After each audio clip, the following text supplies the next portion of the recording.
Bismillahirrahmanirrahim. Assalamualaikum warahmatullahi wabarakatuh. Asyhadu an la ilaha illallah, asyhadu anna Muhammad Rasulullah. Allahumma sholli ala sayyidina Muhammad wa ala ali sayyidina Muhammad. Kama sholaita ala sayyidina Ibrahim wa ala ali sayyidina Ibrahim fil alamina innaka Hamidum Majid.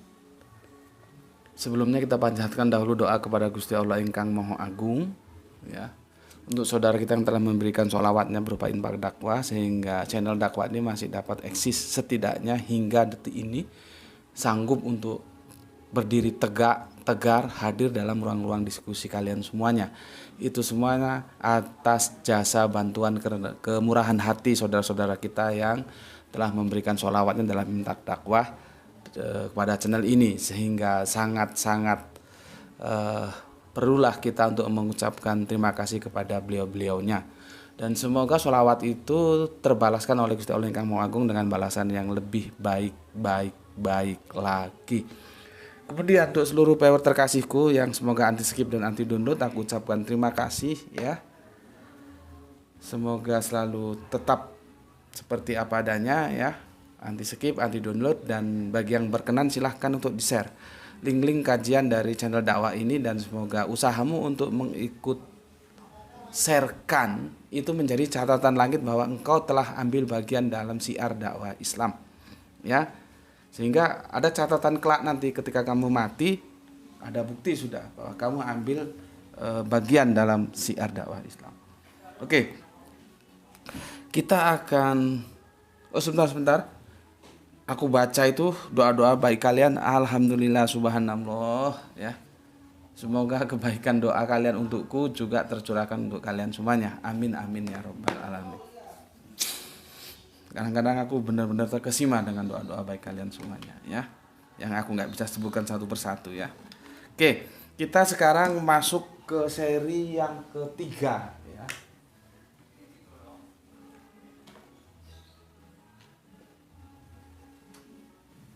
Seri yang ketiga, seperti biasanya aku akan bacakan dulu komen dari kalian, tapi sekilas aja ya, supaya kita bisa masuk ke topiknya, supaya nggak hilang waktu ya. Karena ada sesuatu yang harus aku jelaskan supaya kalian semuanya, khususnya teman-teman Islam, tidak menjadi tertipu ya. Oke. Pertama, untuk aku bacakan nama alamatnya saja ya, atau alamatnya ya. Makanya yang penting itu alamatnya sebetulnya ya. IP dari Sidamanik, terima kasih. Untuk Mas EM dari Yogyakarta, terima kasih. Untuk Mas BBM ya. Assalamualaikum Gus, maaf sebelumnya fungsi rahmat Allah dalam Islam tidaklah menampilkan amal soleh. Ini sepertinya sebentar, aku salah setel ini. Ini komentar seri yang pertama ya, seri kedua. Sebentar. Ini itu yang seri pertama nggak dikasih tuh, jadi bapaknya keliru. Yang seri kedua yang kamu kasih, yang seri pertama di sininya nggak kamu tulis nih seri pertama. Lihat itu thumbnailnya. Coba kamu Jadi bapaknya keliru kan? Sebentar ya, ada kesalahan teknik ini. Ditulis karena omnya juga kan, ini karena kan timelinenya sama, nggak ada perubahan, supaya mereka nanti mendeteksinya lewat seri yang kamu tulis. Sebentar ya, masih loading dia ya. Jadi itu ya, kita akan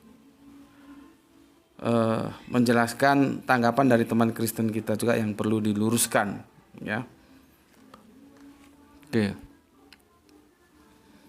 Ini tanggapan yang pertama ya. Sebentar.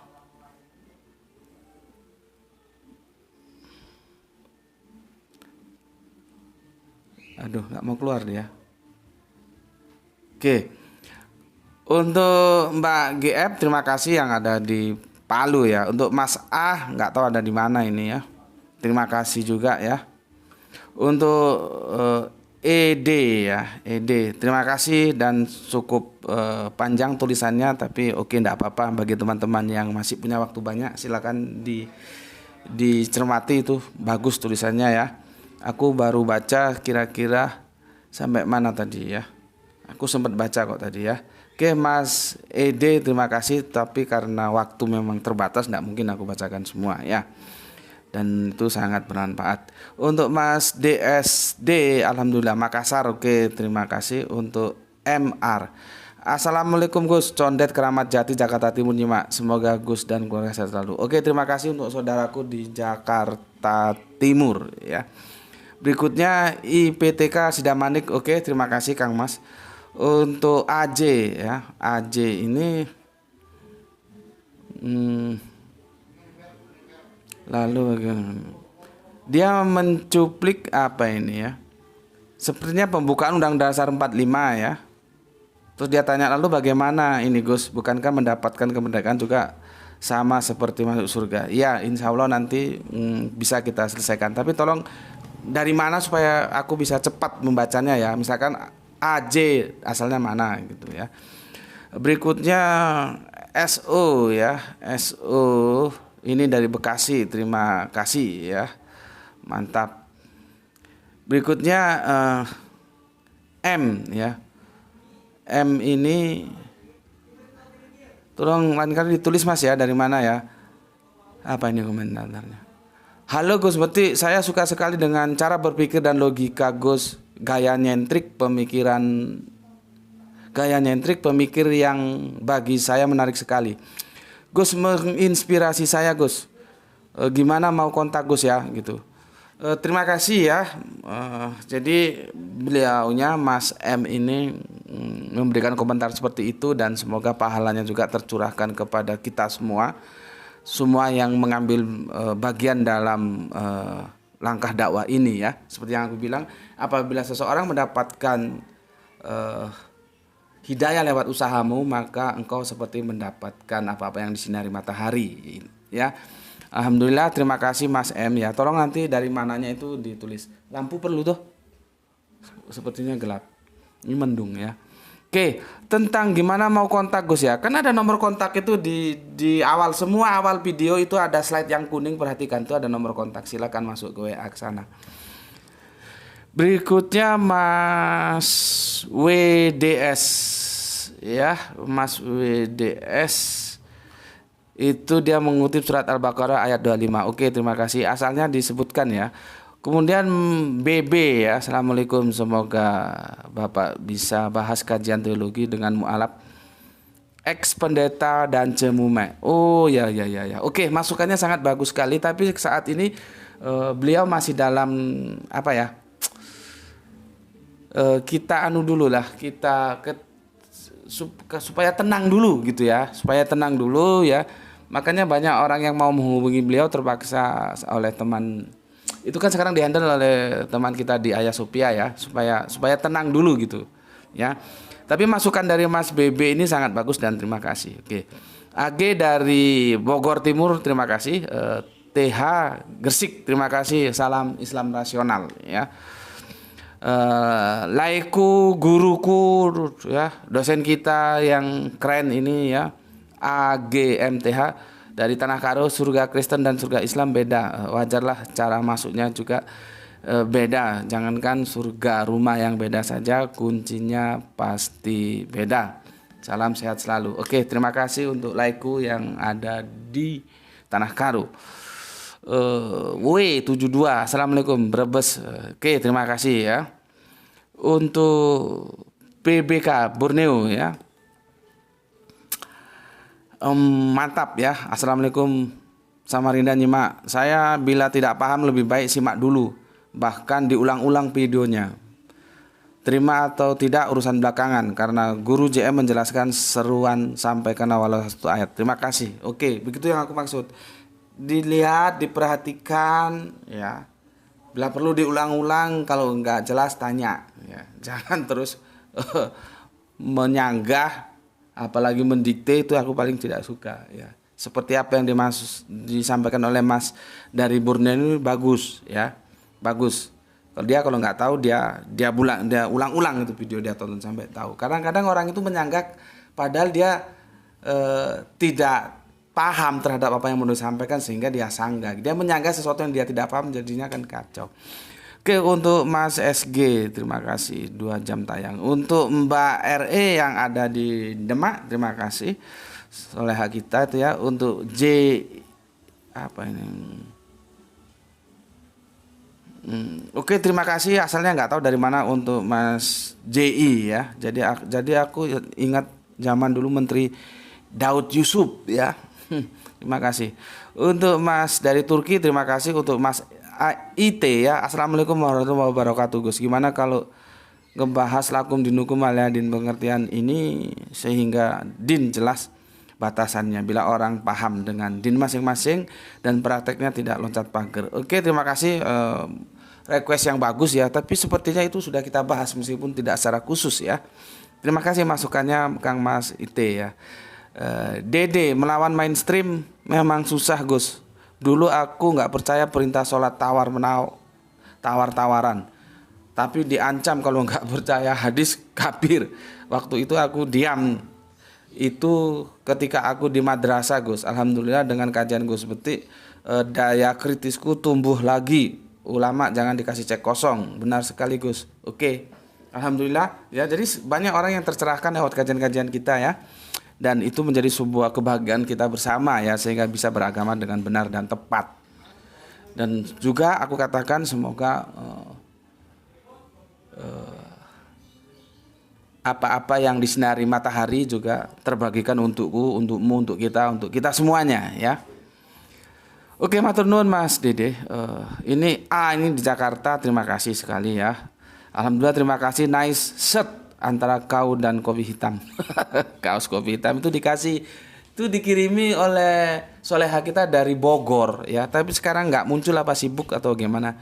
Itu dibeliin soleha kita dari Bogor ya. Itu sudah ada 2 tahunan yang lalu ya. Dulu aktif tapi sekarang hilang, nggak tahu kemana. Awalnya dia bekerja di salah satu perusahaan di Samarinda terus kembali ke Bogor. Kaos yang kopi kental itu ya. Kalau ini juga dikasih banyak yang dikasih lah. Ya terima kasih, semoga Allah membalasnya ya dengan balasan yang baik. Ini dikasih hadiah juga ini. CO nyimak saja Om. Oke. Y dari Pariaman, dari Padang Pariaman ya. Bukan rahmat yang memasukkan kita ke surga, lantas apa yang membuat kita masuk ke surga? Oke, bagus komentarnya ya. Ikuti aja kajiannya dulu ya. Bagus ini. Berikutnya Brebes NC. Oke, mantap. RW Rembang bagus. AM Tuban oke. IAA ya, kontraktor kita. DA mantap kopi hitamnya Gus. Oke, berikutnya apa ini ya? Banyak yang OOT sih ya. Ini DR ini biasanya nggak OOT, dia ngapain juga ACT dibawa ke sini DR ya. Kamu mulai cerdas, sekarang goblok lagi ya. Fokus saja itu urusan mereka lah ya, bukan urusan kita ya.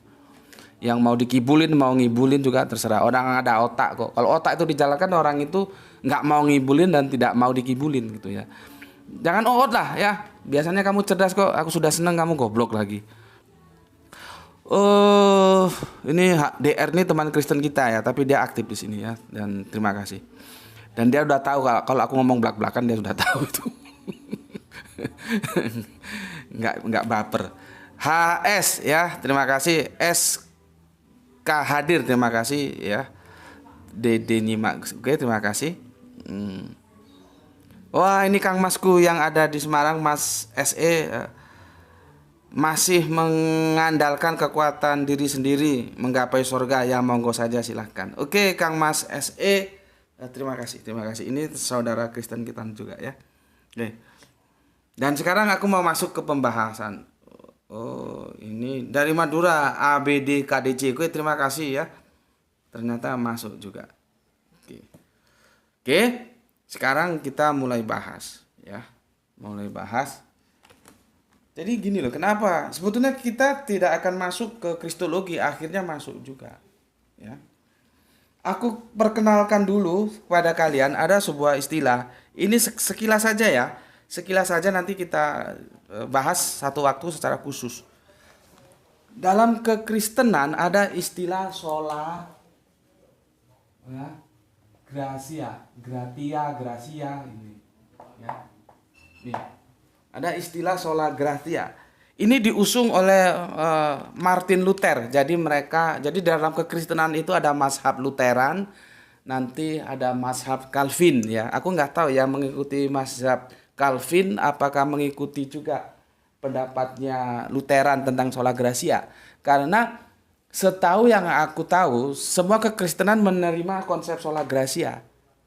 Ya.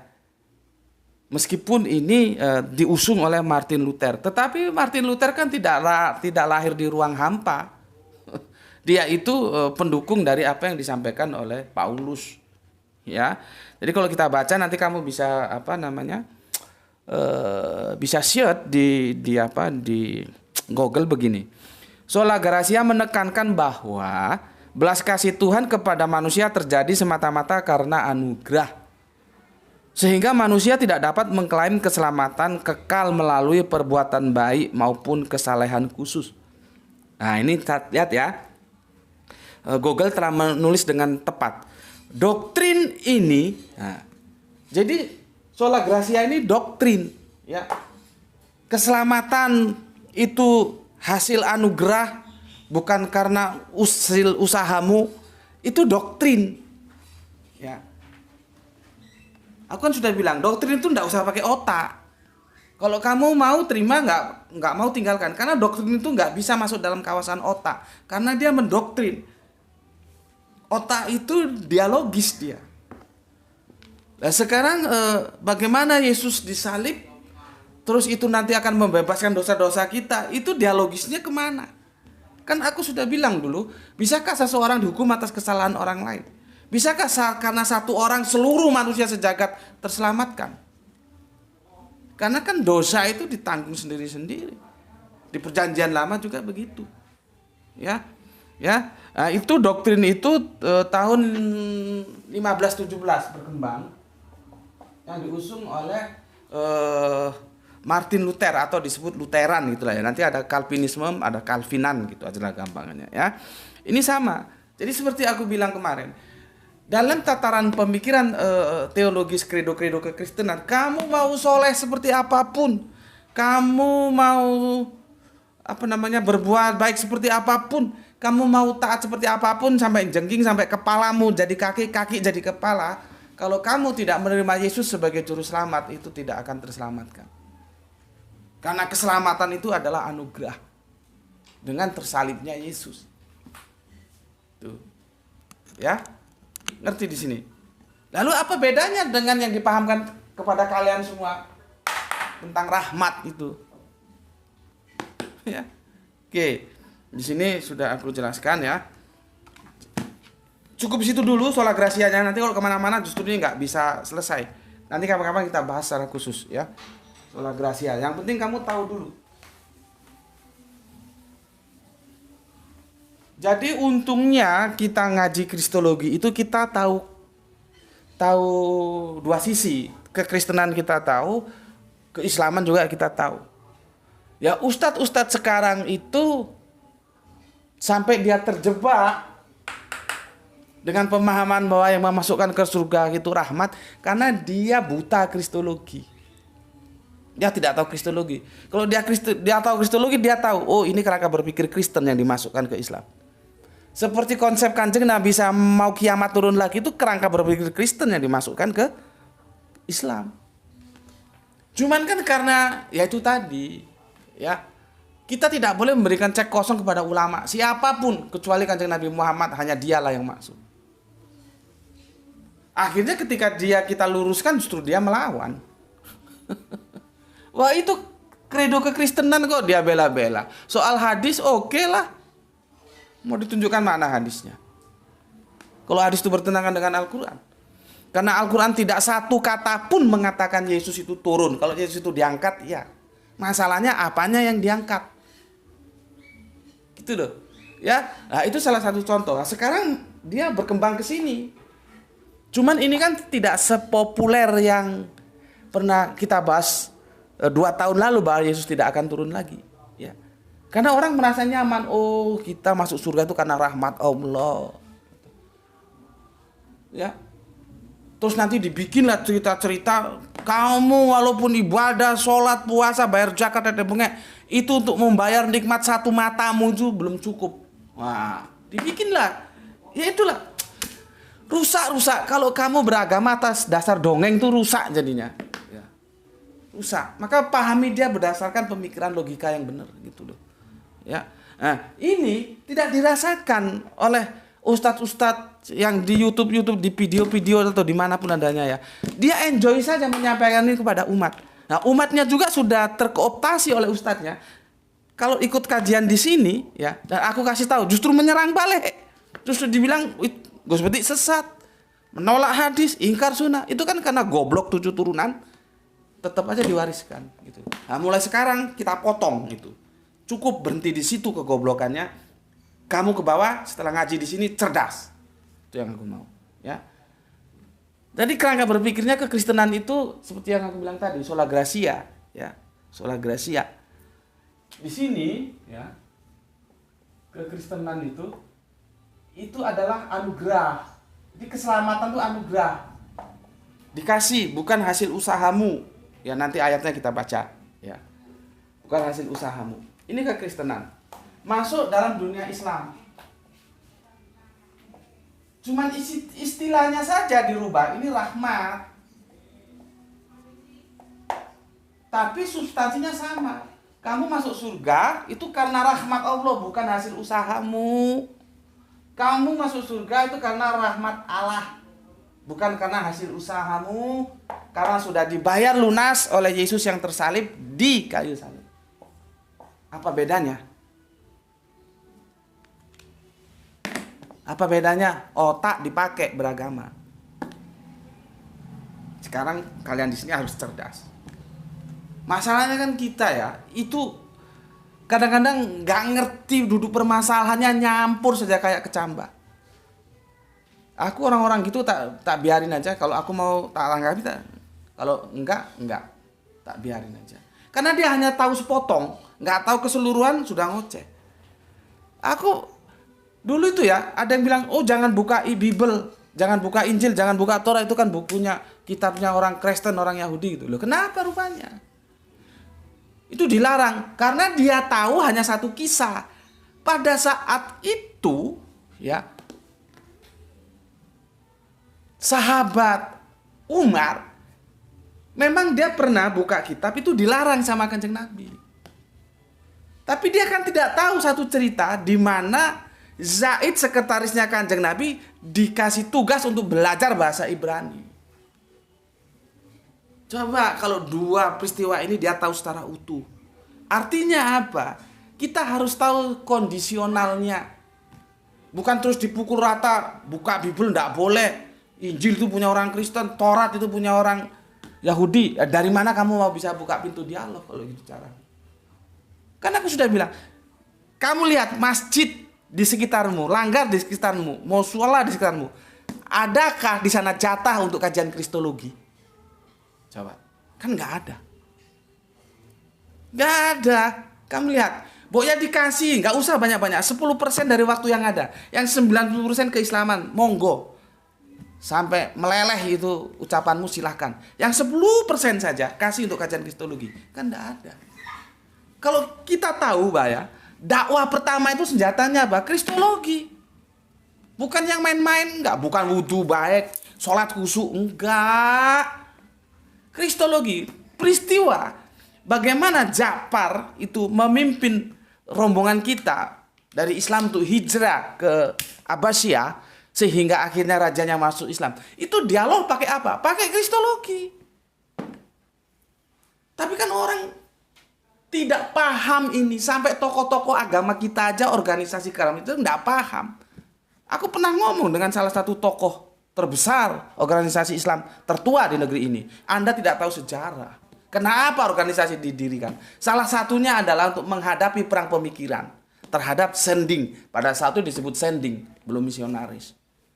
Kenapa? Ketika aku disuruh ngisi kajian di mereka, karena kan mereka kaderisasi ulama, aku diisi kajian dan aku mengisi kristologinya. Aku kan berhadapan orang tidak 1-2 orang, dan tidak sekali 2 kali. Muka-muka bodoh sama muka-muka ngerti itu bisa aku lihat.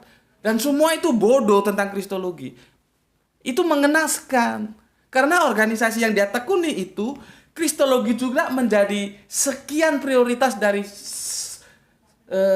salah satu prioritas dari sekian prioritas yang ada. Kok sekarang generasinya nggak paham kristologi? Padahal tokoh-tokoh kristologi itu semua itu kebanyakan dari kelompok mereka. Ini masalahnya. Buka Bible nggak boleh, haram.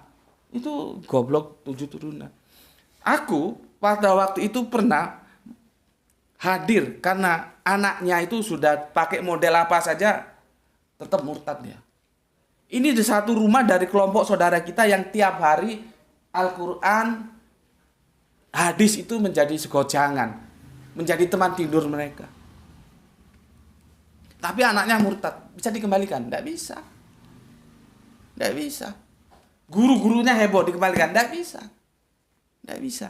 Ya, tidak bisa. Aku datang karena mereka minta lewat Arimatea datang. Aku datang. Aku bawa apa? Bawa Al-Quran? Enggak. Bawa hadis? Enggak. Aku bawa Bible. Jadi aku mendakwakan dia dengan ini. Bukan dengan Al-Quran. Dengan Bible. Tapi bagaimana kerangka berpikir yang benar tentang Bible? Subhanallah, alhamdulillah, akhirnya dia bersahadat kembali masuk Islam. Dan sekarang sudah jadi ustadz. Coba. Jadi keluarga-keluarganya dia itu nggak berani ngoceh sama aku. Mau komentar apa? Buktinya anakmu masuk Islam karena Bible kok. Bukan karena Al-Quran. Mau ngomong haram lagi.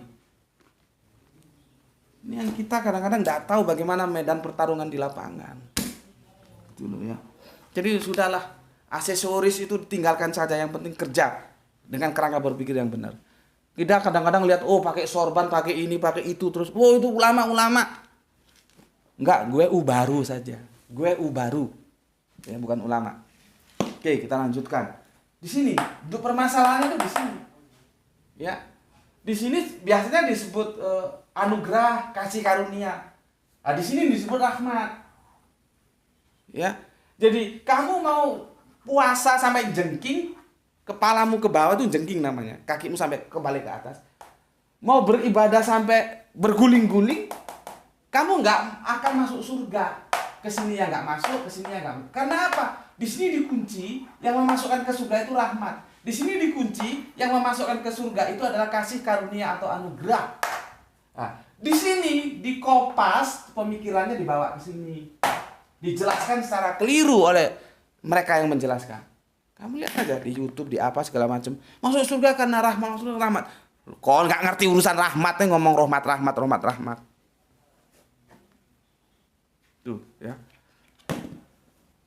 Ini puasa, jadi aku nanti takutnya kehausan. Ya, sini paham ya. Kalau sudah paham, aku berlanjut. Di seri yang pertama, ya. Dan kemarin sudah kita bahas, tapi habis waktunya, sehingga kita lanjutkan di sini. Ini aku hapuskan. Jadi ini kenapa aku perlu menjelaskan dari sisi kekristenan. Di seri yang pertama, ya, teman kita yang kemarin aku komentari itu kan mengatakan bahwa ini adalah akidah atau ajaran masa lalu, sehingga Paulus itu hanya melanjutkan. Aku bilang, masa lalu dari Hong Kong apa? Sampai detik ini aku tunggu jawabannya, nggak ada. Aku menunggu jawabannya, masa lalu mana? Kalau kita berbicara kekristenan, masa lalunya Yahudi. Adakah Yahudi mengajarkan kasih karunia? Nggak ada. Mereka sama dengan kita sebetulnya, dengan Islam itu sama. Bukan karena rahmat, bukan karena kasih karunia masuk surga itu. Ya. Ini yang nggak ngerti. Jadi kekristenannya juga lewat teman kita itu sudah salah memahaminya. Yang Islam juga salah, jadi ya bodoh dene, sama saja. Ya, jadi kacau. Makanya aku berjuang untuk meluruskan pemikirannya. Masalah nanti iman yang Kristen tetap Islam yang Islam tetap Islam, ya itu urusan masing-masing. Itu nggak ada urusan, itu pilihan kalian masing-masing. Tetapi secara akademis aku membagikan kepada kalian sejauh yang aku bisa bagikan ya. Nah ini ya, kita mau menjawab yang ini. Maaf Pak, cuma meluruskan dikit. Yang Bapak ceritakan bukan dogma Paulus Pak, tapi sudah dinubuatkan di perjanjian lama. Di perjanjian lama maksudnya. Benar nggak di perjanjian lama ada? Dia mengutip kitab Yesaya 53 1-12. Nah, dia tulis dengan huruf besar. Paulus cuma meneruskan ajaran yang terdahulu. Kalau Paulus meluruskan, aku kan tanya dari kemarin, ajaran dari siapa yang terdahulu itu? Yahudi nggak kenal itu. Aku tunggu sampai sekarang nggak ada jawabannya. Nih.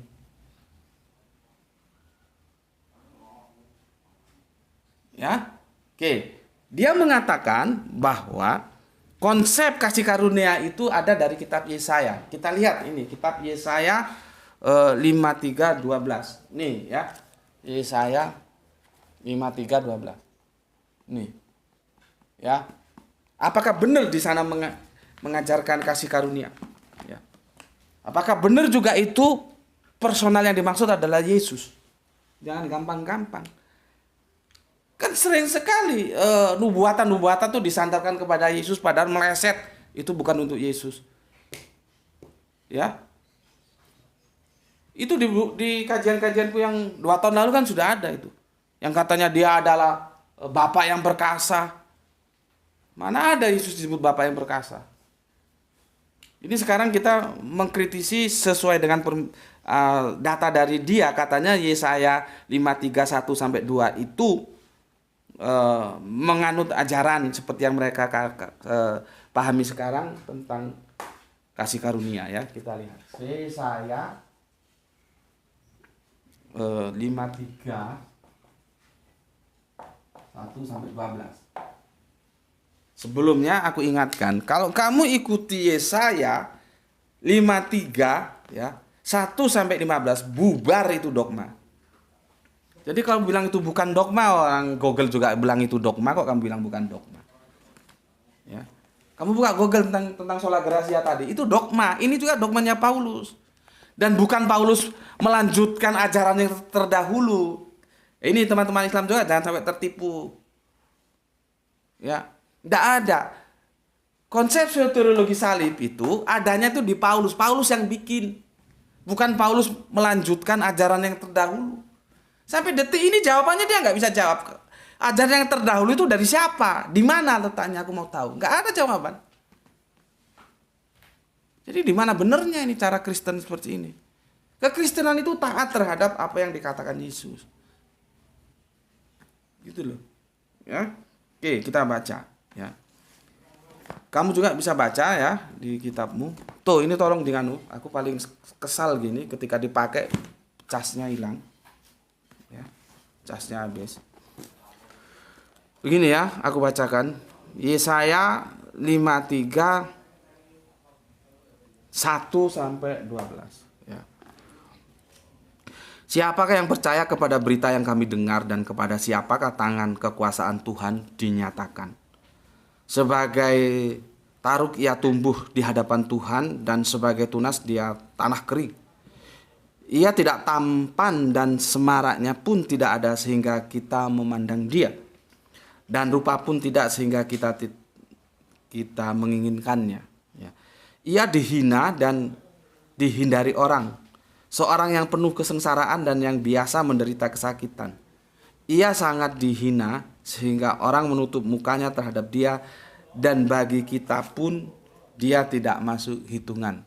Mumpung belum jauh aku menjelaskan, aku tanya, dia itu siapa? Siapa dia itu? Apa kamu kira dia itu Yesus gitu? Terus nubuah ini bercerita tentang Yesus? Ya. Oke. Tetapi sesungguhnya penyakit kitalah yang ditanggungnya. Dan kesengsaraan kita yang dipikulnya. Terbayang, Yesus mikul salib, itu penderitaan kita yang ditangguhnya, gitu. Ya. Padahal kita mengira dia kena tulah, dia dipukul dan ditindas Allah. Ya. Tetapi dia tertikam oleh karena pemberontakan kita. Nah, dia tertikam, nanti lambungnya ditikam. Ya.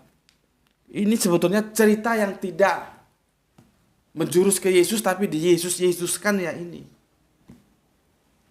Ya. Oke. Dia diremukkan oleh karena kejahatan kita. Ganjaran yang mendatangkan keselamatan bagi kita ditimpakan kepadanya. Dan oleh bilur-bilurnya kita menjadi sembuh. Waduh, ini kalau digambar itu ya, dibikin picture itu bagus sekali. Terus Yesus bekas dihajar itu, cambuknya itu, bilur-bilurnya itu, terus dikasih narasi. Ya, seperti ini narasinya ya. Seperti ini yang narasi. Bilur-bilurnya ya. Dan oleh bilur-bilurnya kita menjadi sembuh gitu. Nah, orang kalau beragama pakai hati, nggak pakai otak dulu, langsung masuk. Oh iya ya. Tapi kalau pakai otak nggak bisa, dipikirkan dulu apa benar ini bercerita tentang Yesus gitu loh. Kalau benar itu gimana caranya supaya aku bisa ikut kalau memang itu benar. Gimana caranya? Ini cerita tentang Yesus. Jangan main comot aja sehingga ini menggambarkan Yesus, ini nubuat Yesus. Ya. Oke, berikutnya. Kita sekalian sesat seperti domba, masing-masing kita mengambil jalannya sendiri. Tetapi Tuhan telah menimpahkan kepadanya kejahatan kita sekalian. Waduh. Dari Tuhan itu menimpahkan kejahatannya kita kepada dia. 7. Dia dianiaya tetapi dia membiarkan diri ditindas. Dia tidak membuka mulutnya seperti anak domba yang dibawa ke pembantaian. Seperti induk domba yang keluh di depan orang-orang yang menggunting bulunya. Ia tidak membuka mulutnya. Ini pernah menjadi diskusi seruku. Seru. Benarkah Yesus tidak membuka mulutnya? Lalu apa yang terjadi di mahkamah itu? Ketika dia diinterogasi. Dia buka mulut enggak? Yang akhirnya ditampar itu. Orang Yesus buka mulut kok. Bilang enggak buka mulut. Berarti kan ini bukan untuk Yesus gitu loh. Karena faktanya Yesus di mahkamah itu kan dia buka mulut. Kalau ditanya, apakah kau Raja Israel? Kau sendiri yang mengatakannya. Apa dia ketika dia ngomong kau sendiri yang mengatakannya, apakah itu Yesus tidak buka mulut? Buka mulut. Gitu loh ya. Tapi itu nantilah. Itu pernah jadi perdebatan seru.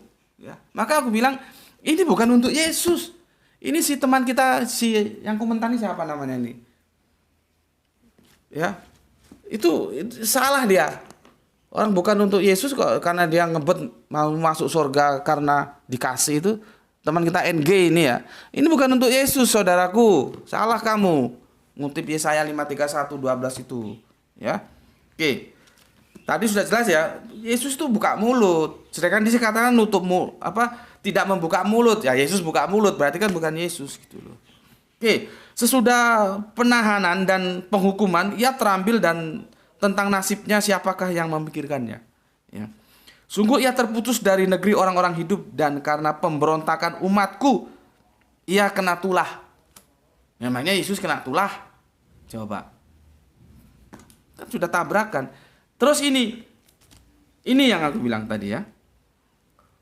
Kalau memang ya ini dipahami sebagai Yesus yang domir ya. Kalau dia domirnya itu ke Yesus, kalau pakai istilah sorob nahu itu domirnya ke Yesus atau fa'ilnya Yesus, ini berbahaya. Bisa bubar itu dogma ya. Gini, aku baca berikutnya ya. Orang menempatkan kuburnya di antara orang fasik. Kalau gue lihat yang di antara orang fasik itu Yesus disalib dah. Dia tidak dikubur di antara orang-orang fasik loh. Ini bisa dibilang kubur loh, bukan salib. Kan sudah nggak kena. Sudah misleading dia. Baca nomor 9 dari 53 itu ya. Orang menempatkan kuburnya di antara orang-orang fasik. Bisa dibuktikan itu dalam sejarah. Yang bisa dibuktikan ketika dia disalib, di sini bajingan, di sini bajingan. Dan itu sudah kita bahas sehebat apa, sejauh apa jarak salib kok bisa ngobrol Yesus dengan bajingan itu. Orang baru digebukin kok bisa ngobrol. Jadi kan kita ragu ini cerita ini benar nggak sih? Itu videonya 2 tahun lalu sudah ada, kamu cari sendiri sana. Ya. Oke, dan dalam matinya ia ada di antara penjahat-penjahat sekalipun ia tidak berbuat kerusakan dan tipu tidak ada dalam mulutnya. Ya. peristiwa bersama penjahat itu waktu disalib, waktu dikubur, tidak. Dia sendiri di dalam kubur itu. Ya, oke. Tetapi ya, Tuhan berkehendak meremukkan dia dengan kesakitan apabila ia menyerahkan dirinya sebagai korban penebusan. Ya, salah. Jadi penebusan salah. Ia akan melihat keturunannya, umurnya akan lanjut. Dan kehendak Tuhan akan terlaksana olehnya. Bubar. Yesus itu 33 selesai. Kalau melihat penjelasan dalam kekristenan, ini dikatakan sebagai korban penebusan salah, ia akan melihat keturunannya. Kapan Yesus lihat keturunannya? Kan saling tubrukan ini. Aku bilang tadi. Ya, kalau ini dipaksakan bahwa subjeknya, ya, pelakunya itu Yesus, bubar dogma kekristenan. Karena dia mengatakan di sini, ya, sebagai korban penebusan salah, ia akan melihat keturunannya. Berarti Yesus punya keturunan. Tidak seperti apa yang kata orang Kristen, tidak menikah. Berikutnya ya, umurnya akan lanjut. Berarti dia tidak selesai di penyaliban itu. Karena kalau di penyaliban itu usianya cuma 33 tahun. Kurang lebihnya. Berat kan? Makanya aku bilang, berat kalau ini kamu bawa untuk membenarkan dogmamu, berat. Jadi sudahlah, taat terhadap Alkitab. Jangan macem-macem. Ya, kasih karunialah, sola gratialah, itu kan dogma. Kalau kamu sudah pakai dogma, jangan bawa ke sini. Dan kamu bantah itu bukan dogma. Orang itu dogma kok, bukan dogma. Buka tentang sola gratia tadi. Ya, di search kamu di Google. Itu ditulis doktrin, sudah jelas. Terus kamu bilang itu ajaran yang terdahulu dari Hong Kong. Yahudi nggak kenal seperti konsep kekristenan. Ya. Oke, aku lanjutkan lagi ya. Sesudah kesusahan jiwanya, ia akan melihat terang dan menjadi puas. Dan hambaku itu sebagai orang yang benar. Hambaku itu sebagai orang yang benar. Failnya di sini dijelaskan dengan kata hambaku. Kunya besar ini ya. Kunya besar. Kunya besar ya. Kunya besar. Hambaku. Nih, failnya ini, subjeknya ini. Ya, domirnya ini. Artinya apa? Kalau ini dinisbahkan ke Yesus, maka ini salah satu dari sekian ayat yang pernah kita kritisi, ya, mengatakan bahwa Yesus itu hambaku, hamba, bukan Allah, hamba.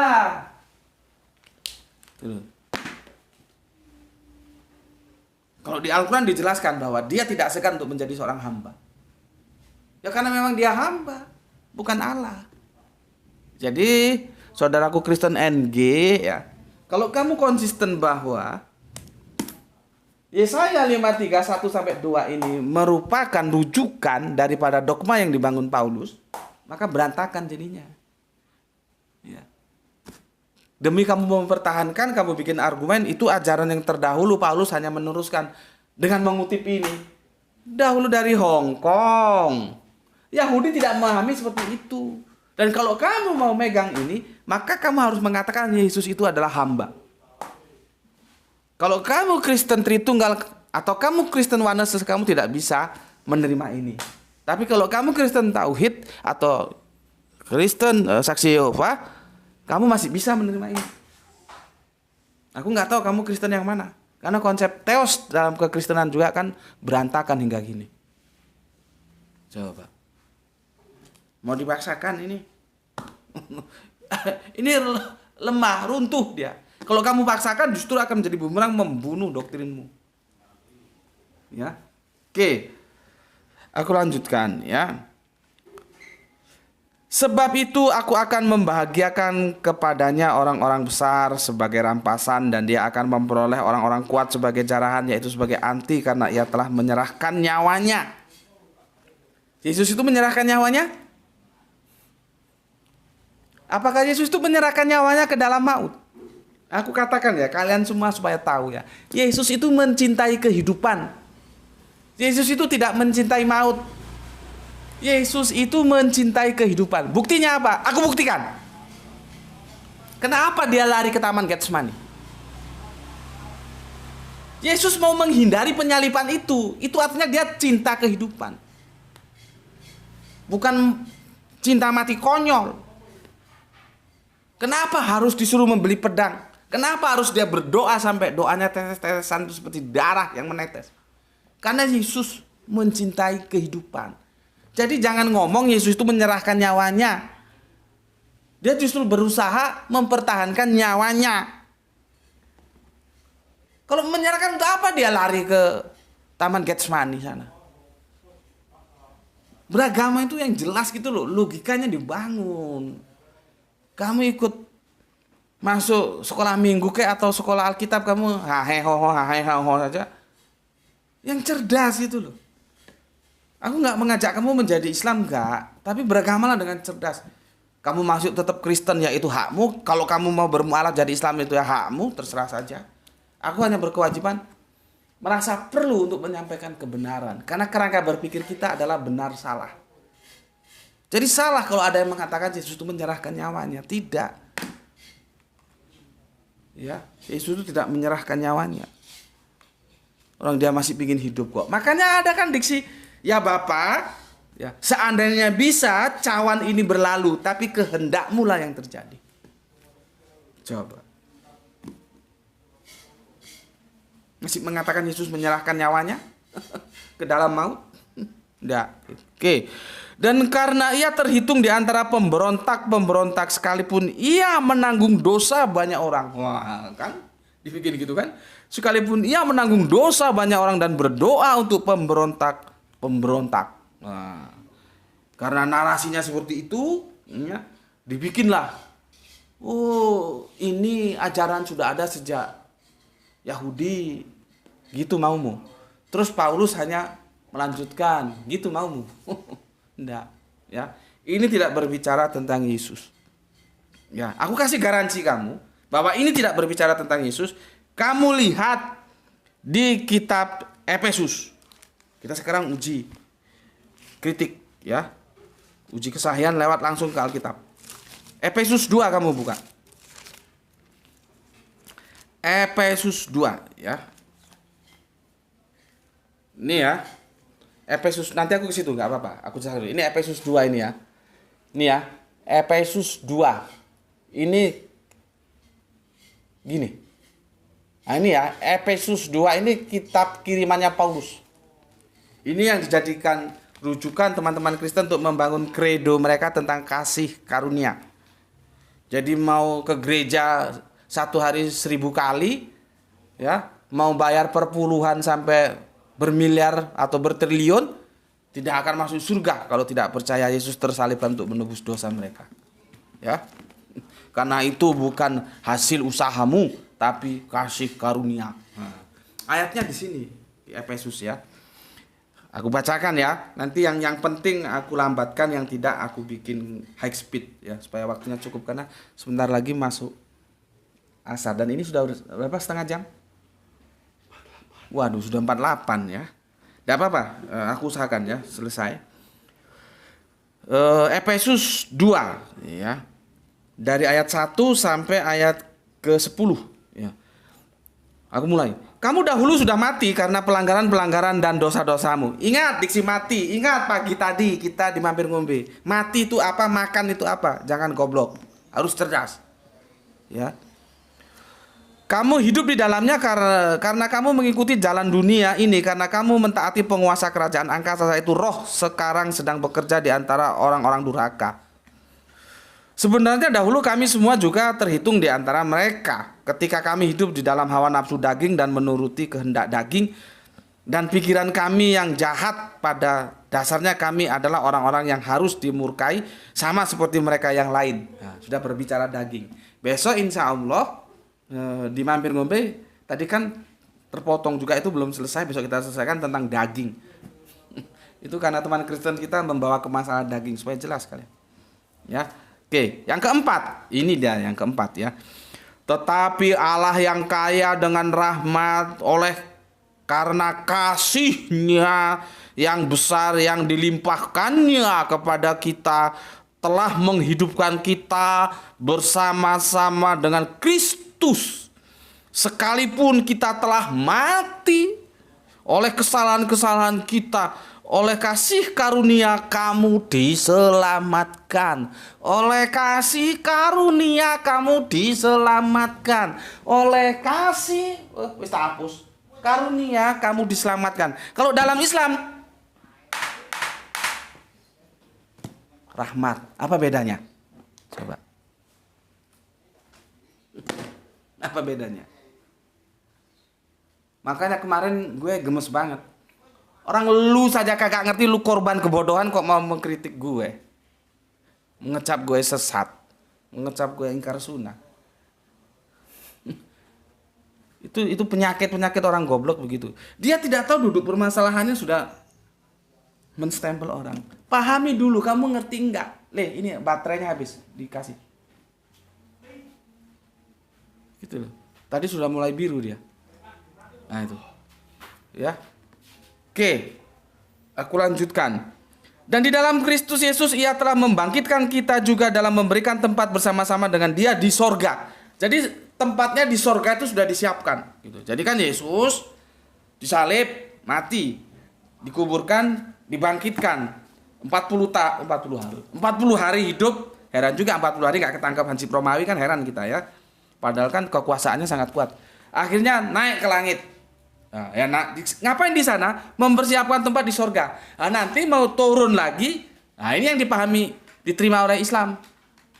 Turun lagi mau kiamat, jemput mereka untuk ngajak mereka ke sorga. Jadi sorganya sudah disiapkan, gitu ya. Supaya pada masa yang akan datang, Ia menunjukkan kepada kita kekayaan kasih karunia-Nya yang melimpah-limpah sesuai dengan kebaikannya terhadap kita dalam Kristus Yesus. Ya. Kalau tadi di atas ya dikatakan begini, sekalipun kita telah mati ya oleh kesalahan-kesalahan kita, oleh kasih karunia kamu diselamatkan. Itu di ayat yang ke Efesus 2:4. Sekarang di ayat yang Efesus 2:8. Ini serem kali ini ya. Ngeri-ngeri sedap. Begini ya.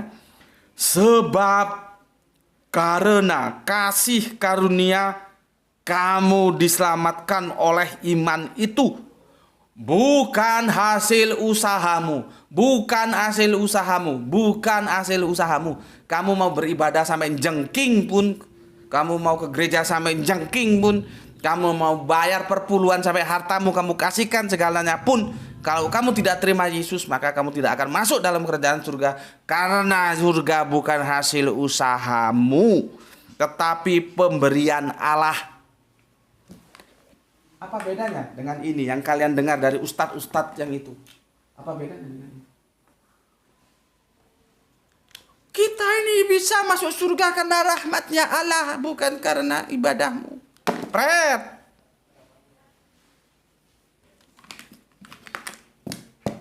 Bisa begitu.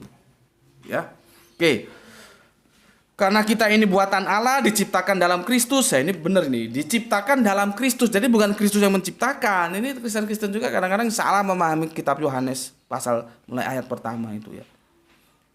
Ya, dijadikan ya melalui Dia, bukan oleh Dia. Nggak paham bahasa originalnya sih. Jadi kacau. Ini jelas ini. Allah ya begini. Karena kita nih buatan Allah diciptakan dalam Kristus Yesus. Bukan Yesus yang menciptakan kita, tapi kita diciptakan dalam Yesus. Yesus menjadi media penciptaan. Gitu seharusnya dipahaminya. Bukan Yesus pencipta. Apa yang bisa diciptakan Yesus? Nggak ada. Orang Dia bukan Allah kok. Yang bisa mencipta itu hanya Allah. Gitu, ya.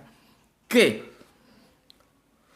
Yang dipersiapkan Allah sebelumnya, Ia mau supaya kita hidup di dalamnya. Nah, sekarang nih ya, ini gue kasih tahu nih teman Kristen kita ini ya. Kalau elu mau mencari relevansinya, seharusnya elu tidak menukil Yesaya 5:3-1-2.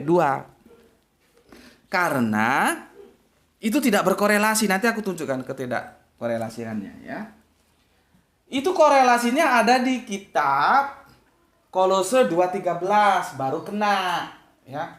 Kolose 2:13 ya.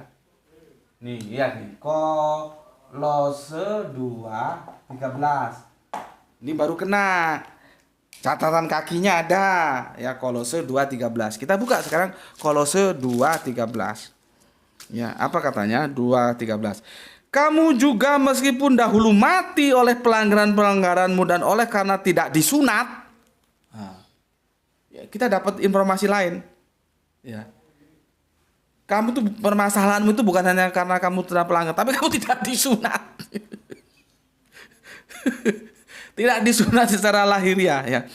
Telah dihidupkan Allah bersama-sama dengan Dia sesudah Ia mengampuni segala pelanggaran kita.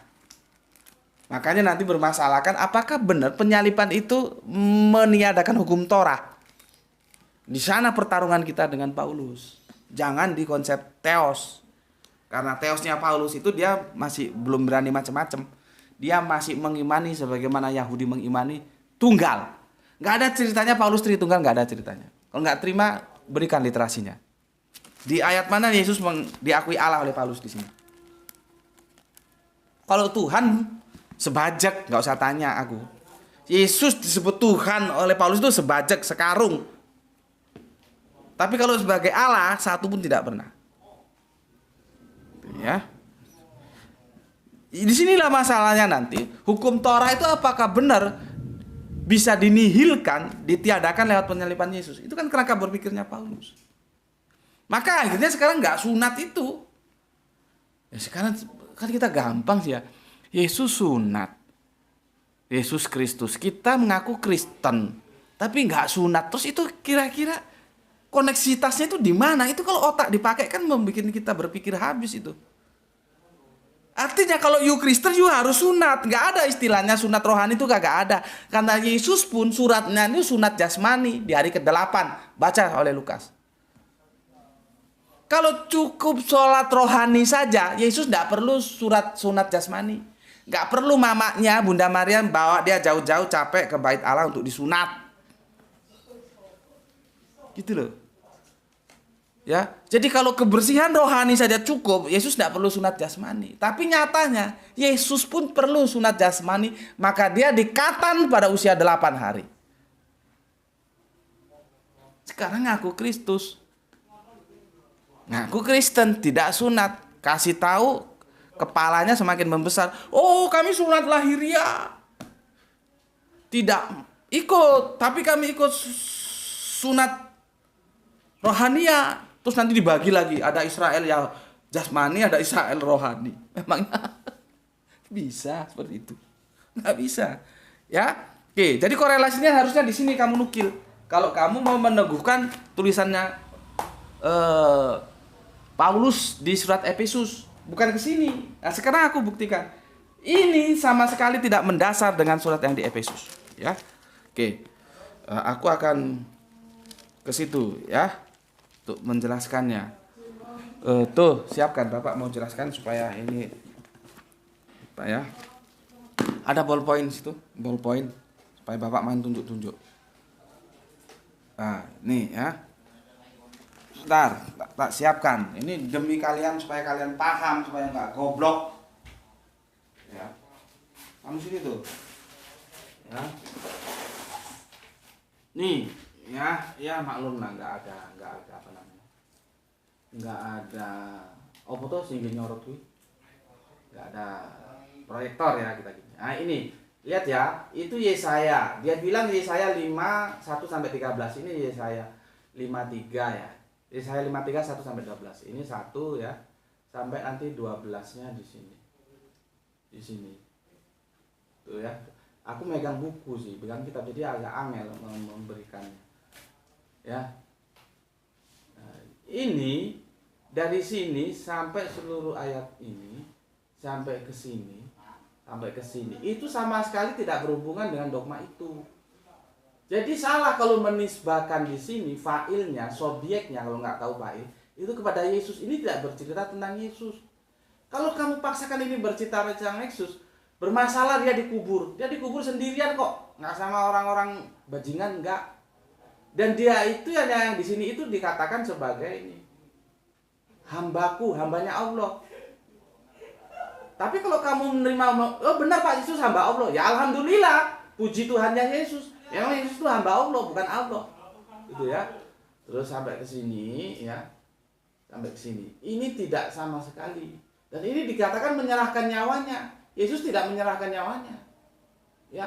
Jadi kalau ini dibawa ke Efesus untuk mendukung dogma kasih karunia, nggak benar, karena ini tidak berhubungan dengan Yesus. Sekarang kita lihat di surat Efesusnya, ya, bentar, ya, surat Efesus, supaya kalian ngerti. Nah, ini Efesus, ya, ini ya, ini Efesus ya, Efesus 2, ya, sampai ke sini. Ah, di sini tadi itu, ini loh, kalian lihat ini, ya.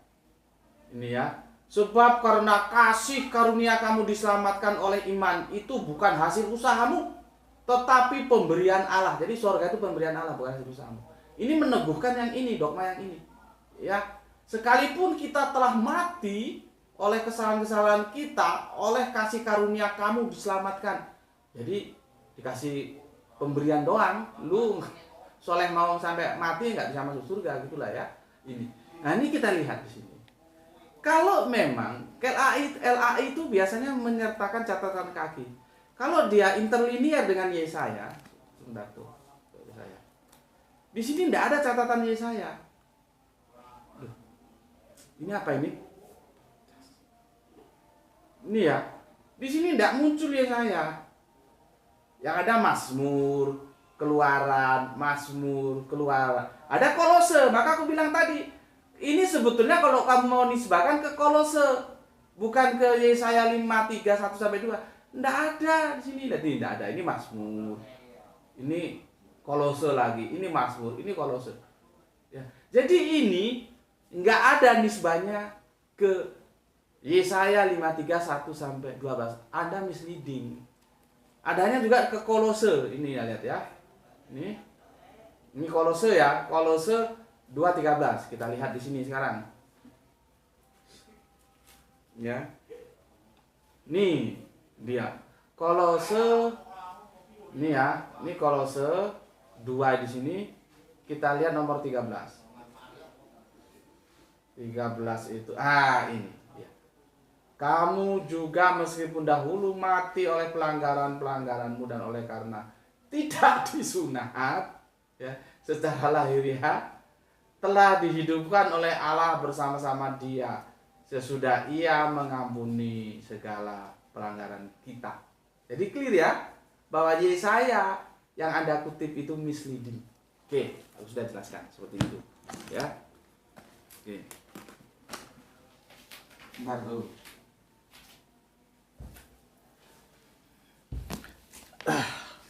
Ya itulah ya. Kenapa? 1 jam sudah, waduh, 1 jam. 1 jam ya. Sebetulnya sih aku kalau bisa tuh bikin tuh 15 menit, tapi enggak bisa, akhirnya 30 menit. 30 menit akhirnya kadang-kadang sampai 1 jam sekarang ini. Gitu kalau ada mulut yang bajingan bilang aku itu ngejar konten. Kalau aku ngejar konten kan ini tak bagi aja jadi banyak episode ini kan. Tapi sudahlah ya. Anjing menggonggong silahkan dan kafilah tetap berlalu. Makanya aku tidak kasih komen karena aku belum tahu dia itu Kristen atau Islam. Ya. Oke. Sekali lagi untuk Mas yang memberikan tanggapan kemarin ya dalam kolom komentarnya ya dari saudara kita yang Kristen ya yang mengatakan, maaf Pak, cukup meluruskan dikit ya. Yang Bapak ceritakan bukan dogma Paulus Pak, tapi sudah dibuat di perjanjian lama, dinubuatkan perjanjian lama. Yesaya 5:3-1-12. Paulus cuma meneruskan ajaran yang terdahulu gitu ya. Maka aku sudah clear kasih jawaban ini ya, maka aku jawab, maaf juga Anda tidak meluruskan, justru membengkokkan permasalahannya. Itu bisa menipu orang, kasihan orang tertipu oleh apa yang kamu katakan. Ya, dan aku berusaha tetap meluruskan dengan mengatakan bahwa yang disampaikan dengan kasih karunia oleh Paulus itu dogma. Makanya Google menyebutnya doktrin. Nanti kamu Google ya, cari sola gratia. Nanti kan dijelaskan bahwa itu doktrin. Ya. Oke, berikutnya, tapi sudah dinubuatkan di perjanjian lama Yesaya 53:1 sampai 12 dan aku sudah jelaskan. Tidak ada korelasinya dengan Yesaya 53:1-12. Itu hanya cocokologi. Ketika ada gambaran-gambaran yang kiranya itu senapas dengan penyalipan Yesus, maka dicocok-cocokkan. Cocokologi. Ya kalau cocok sih tidak ada masalah. Jadi aku sebetulnya bukan anti cocokologi ya. Tapi masalahnya cocok enggak? Dan ternyata enggak cocok. LAI sendiri tidak membawa ini menjadi catatan kaki dalam Efesus itu. Dan kita sudah lihat tadi. Justru nanti Efesus itu jatuhnya itu kalau diliniarkannya dengan Kolose 2:13 gitu. Ya. Jadi dengan kajian ini aku harapkan yang Islam tahu bahwa konsep pemikiran masuk surga karena rahmat itu dicangkokkan dari akidah Kristen. Ya. Yang Kristen pun tahu ya, bahwa kasih karunia itu dogma, bukan warisan masa lalu dari Yahudi. Enggak, Yahudi tidak mengenal itu. Yang namanya dogma nggak usah dibawa ke meja diskusi. Anda percaya, ambil. Anda tidak percaya, tolak. Karena memang dogma itu tidak bisa ya didekati oleh pendekatan intelektual, akal, logik, nggak bisa. Ya silakan saja kalau mau didogma. Makanya kan aku menulis dan aku membuatkan videonya bahwa Tritunggal itu hidup di dogma tapi mati di logika. Begitu juga ini mati di logika. Ya. Untuk apa kita berusaha berbuat baik kalau itu tidak berimplikasi tentang keselamatan? Karena keselamatan itu anugerah. Untuk apa kita berbuat baik kalau itu tidak berimplikasi terhadap keselamatan? Karena keselamatan itu karena rahmat. Kan jadi kacau pemikirnya. Ya, itu yang bisa aku sampaikan dan mohon maaf untuk saudaraku. Aku tahu biasanya diprotes. Sudah 2 seri ini panjang-panjang ya. Ini 1 jam lebih ya. Ya gimana lagi ya, mau dipotong sudah terlanjur asik ngomong ya, mohon dimaklumi lah ya. Semoga besok ini akan berlanjut, besok kita masuk dalam karakter pemikiran Islam ya, semoga bisa tidak terlalu panjang ya. Maka dari itu ini sebagai bukti bahwa aku itu bukan gila konten. Kalau mau aku gila konten kan panjang, ini bisa tak bagi 4 sudah berapa? Sudah 4 konten, 4 video. Ya. Oke. Sebetulnya aku puasa tapi tetap aja bersemangat ya. Maka kalau terlalu bersemangat kalian jangan dipikirkan yang enggak, yaitu hanya semangat saja. Aku tetap menghormati iman kalian semuanya. Terutama untuk teman-teman Kristenku ya, aku tetap memberikan hormat ya. Untuk teman-teman Islamku yang masih sulit menerima pemikiranku juga tidak apa-apa, silahkan saja ya.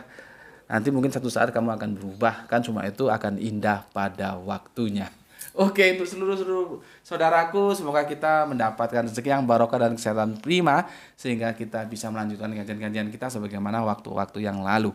Ya, jaga iman Islam, Allah, kanjeng Nabi Muhammad ya, menjadi milikmu yang paling abadi sampai nanti menutup mata. Kamu boleh kehilangan semuanya tapi tidak boleh kehilangan yang 4 ini. Namun demikian tetaplah memberi hormat kepada saudara-saudara kita yang memilih jalan lain. Bismillahirrahmanirrahim. Alhamdulillahirabbil alamin.